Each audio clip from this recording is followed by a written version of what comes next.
Pemirsa, Badan Meteorologi, Klimatologi, dan Geofisika BMKG menyebut bahwa sejumlah wilayah akan memulai musim kemarau pada April ini. Tanda-tanda kemunculan fenomena El Nino dahsyat yang disebut sebagai El Nino Godzilla ini sudah mulai terpantau.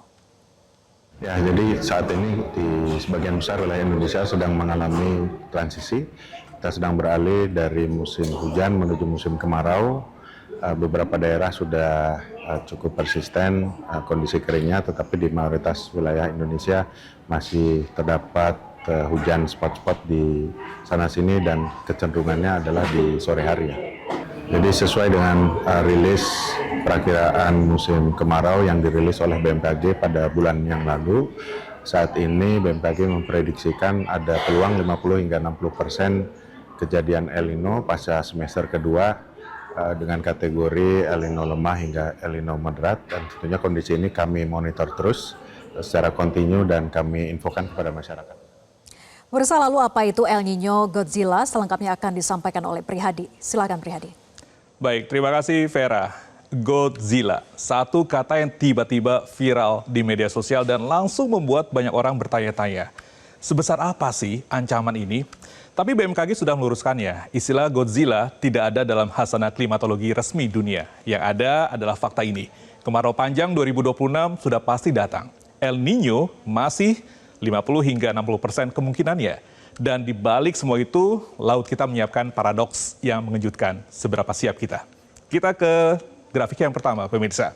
Kita mulai dari dasarnya dulu. El Nino itu adalah sebenarnya bukan barang baru. Kita bisa melihat gambaran ini adalah fenomena pemanasan suhu permukaan laut di Samudra Pasifik hingga timur. Ketika itu terjadi pusat pembentukan awan hujan yang berpindah menjauh dari Asia Tenggara yang bergerak, dan di Indonesia ke bagian apa? Panasnya aja. Kita selanjutnya adalah pertanyaan berikutnya, kenapa tahun 2006 ini lebih berat? Ada 3 faktor yang bekerja bersama, bukan satu faktor. Kita ke slide berikutnya, pemirsa. Faktor pertama adalah La Niña berakhir. Ini kita bisa lihat di grafiknya. La Niña melemah yang hadir sejak Oktober di tahun 2025 sudah resmi berakhir di Februari 2026. Selama ia hadir, curah hujan kita cenderung lebih banyak, kemarau tidak terlalu parah. Faktor kedua adalah dinamika monsun yang lebih cepat, peralihan dari angin baratan ke angin timuran atau monsun Australia terjadi lebih cepat dari biasanya tahun ini. Ini yang secara alami mengawali musim kemarau di Indonesia. Nah, faktor ketiga adalah potensi El Nino yang berpeluang antara 50 hingga 60%. Munculnya Nino kategori lemah hingga moderat mulai di semester 2 tahun 2026. Ini yang dicatat BMKG. Artinya apa? Artinya angka masih potensi, bukan kepastian. Jadi waspada boleh, panik jangan. Yang kita butuhkan bukan kepanikan, tapi persiapan. Nah, El Nino Godzilla ini adalah istilah untuk El Nino yang intensitasnya luar biasa kuat. Istilah ini pertama kali dilontarkan oleh klimatologi NASA bernama Bill Buzzard pada tahun 2015. Kita tahu di tahun 2015 dan juga tahun 2019 adalah fenomena El Nino. Nah, ia menyebut Godzilla bukan dalam konteks ilmiah resmi, melainkan sebagai metafora ketika El Nino saat itu dinilai sangat ekstrim. BMKG sendiri sekali lagi mengingatkan bahwa istilah Godzilla nggak ada dalam Hasanah Klimatologi resmi dunia. Hal ini disampaikan Deputi Bidang Klimatologi BMKG Ardasena Sofa Heluwakan, yang ia mengatakan bahwa istilah Godzilla lagi-lagi nggak ada dalam Hasanah Klimatologi resmi dunia dan cenderung hiperbolis. El Nino hanya dikenal dalam 3 kategori, lemah, moderat, dan kuat. Nggak lebih, nggak kurang. Yang penting bukan namanya. Yang penting adalah apa yang datang bersama nama itu.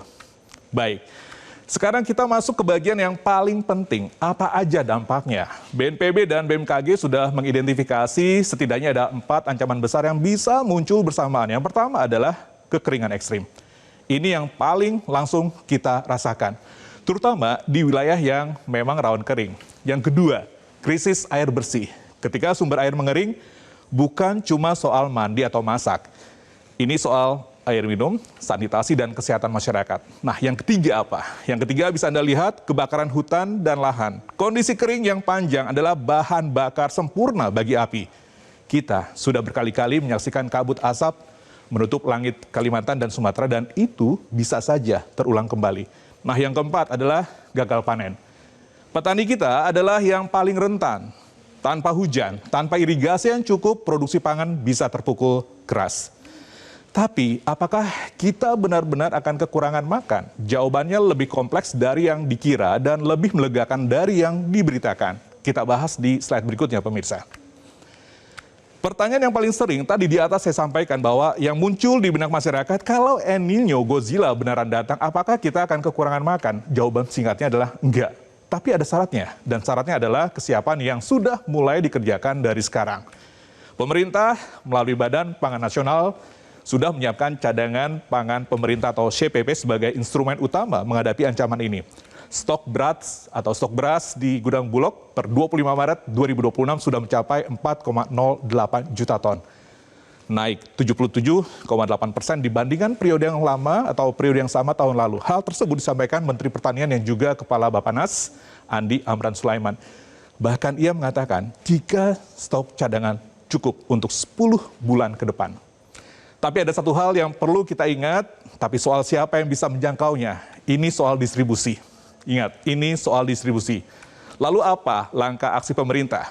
Langkah pertama, pompanisasi 2 juta hektar sawah, jaringan pompa air sudah berjalan di 1,2 juta hektar lahan, dan tahun ini ditambah 1 juta hektar lagi. Total 2 juta hektar sawah tetap bisa diairi saat hujan berhenti. Yang kedua adalah cadangan pangan enggak hanya beras. Per 25 Maret 2026, pemerintah juga mengamankan komoditas strategi lainnya seperti ada minyak goreng, gula konsumsi, dan juga daging sapi dan kerbau.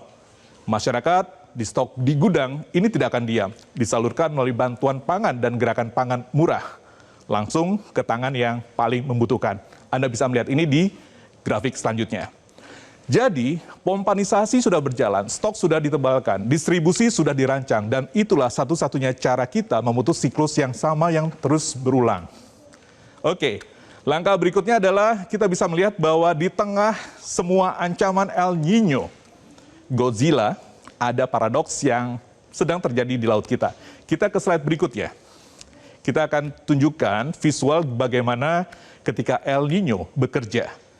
Ya, ada paradoks yang sedang terjadi di laut kita. Serius? Serius. Ketika El Nino menguat, angin timuran ini bertiup lebih kencang. Angin mendorong air permukaan yang hangat menyingkir dan air dingin dari kedalaman laut naik menggantikannya. Air dingin itu kaya nutrisi, nitrat, fosfat. Ibarat pupuk alami yang disemprotkan ke seluruh permukaan laut, hasilnya apa? Fitoplankton meledak, banyak jumlahnya. Fitoplankton, kita bisa ke slide berikutnya, adalah dasar dari seluruh rantai makanan laut. Fitoplankton meledak atau memiliki jumlah yang cukup besar, kemudian rangkaian selanjutnya adalah zooplankton, kemudian juga ikan kecil berdatangan, ikan besar mengikuti. Nah, Widodo Pranowo, peneliti utama Pusat Riset Iklim dan Atmosfer BRIN menyebut, fenomena ini nggak hanya terjadi di selatan Jawa, tapi berpotensi meluas ke berbagai perairan Indonesia sepanjang kemarau 2026. Puncaknya diperkirakan Juli hingga Agustus 2026.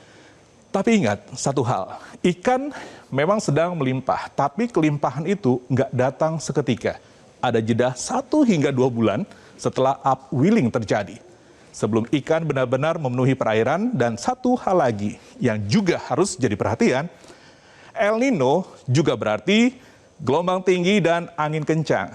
Jadi sebelum melaut, nelayan perlu cek perakiraan BMKG, bawa alat komunikasi, jangan berangkat sendiri, dan yang paling penting, jangan tergoda melaut saat cuaca ekstrim. Sebesar apapun potensi tangkapannya, nyawa nggak ada cadangannya. Baik, kita sudah bicara soal 4 ancaman, sekarang saatnya bicara soal 4 jawaban. Apa call to action-nya? Kekeringan dan krisis air. Cek sumur, bak penampungan, saluran yang bocor, perbaiki sekarang, bukan saat keran sudah kering. Tampung air hujan, hemat 10 liter per hari per rumah tangga. Nah, kemudian adalah kebakaran hutan dan lahan. Jangan jadi pemicu, jadilah penjaga. Jangan bakar sampah, jangan buka lahan dengan api. Lihat titik api, laporkan segera. Kemudian adalah gagal panen. Apa call to action-nya? 3 langkah untuk petani. Pakai varietas yang tahan kering, tanam lebih awal agar panen sebelum Agustus, manfaatkan perakiran cuaca BMKG, gratis real time. Data sudah ada di genggaman. Penyuluh pertanian adalah kunci agar data itu sampai ke sawah. Untuk kita semua, jadilah sumber informasi yang bisa dipercaya. Satu informasi lebih berharga dari 1000 berita yang bikin bingung. Jadi seperti inilah situasi kita yang sesungguhnya pemirsa. Kemarau panjang 2026 sudah pasti datang. El Nino masih 50 hingga 60% kemungkinannya. Dan di balik semua ancaman itu, laut kita justru sedang menyiapkan berkah yang menunggu untuk dipetik. Kita nggak bisa memilih apakah El Nino jadi datang atau enggak. Yang bisa kita pilih adalah apakah kita siap atau enggak. Early warning harus jadi early action. Kata segera di sana bukan berarti nanti, artinya sekarang. Saya Prihadi, ini At Large, sampai jumpa. Kita kembali ke Vera. Baik, terima kasih Prihadi atas paparan komprehensifnya.